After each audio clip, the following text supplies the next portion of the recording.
l'icône, élément essentiel de la liturgie de l'Église orthodoxe.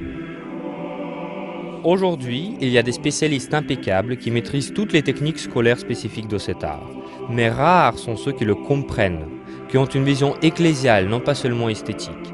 Une vision qui se fonderait sur une connaissance théologique profonde, qui serait inspirée par l'amour envers l'orthodoxie. Ceci est très rare. Le Centre spirituel et culturel orthodoxe russe vous propose de visiter une exposition commémorative du 30e anniversaire de la mort de Léonid Ouspensky, iconographe et iconologue russe. Il entrera dans l'histoire du XXe siècle comme un iconographe considérable, parce qu'il a réussi à exprimer la foi du XXe siècle. Ancien athée fervent et révolutionnaire militant, qui a vu le sang de la guerre et de la révolution bolchevique, il est obligé de quitter son pays natal, la Russie, et c'est en France qu'il découvre sa vocation, rencontre son épouse, retrouve la foi grâce à l'icône orthodoxe.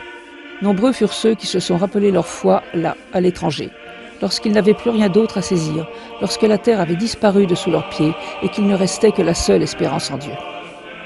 Venez découvrir la vie et les œuvres d'un des plus grands iconographes du XXe siècle, qui pour la première fois dans l'histoire de l'Église a réussi à exprimer le système théologique profond de l'icône. Léonid Ouspensky est comme un ermite qui, loin de la Russie, dans le contexte non orthodoxe de l'Occident, pensait à ce qui semblait être complètement perdu, noyé sous la vague soviétique. Une chose extraordinaire, les textes qu'Ouspensky a écrits comme missionnaires pour l'Europe occidentale sont devenus missionnaires pour la Russie orthodoxe. Donc à travers la théologie occidentale, la Russie s'est reconnue elle-même.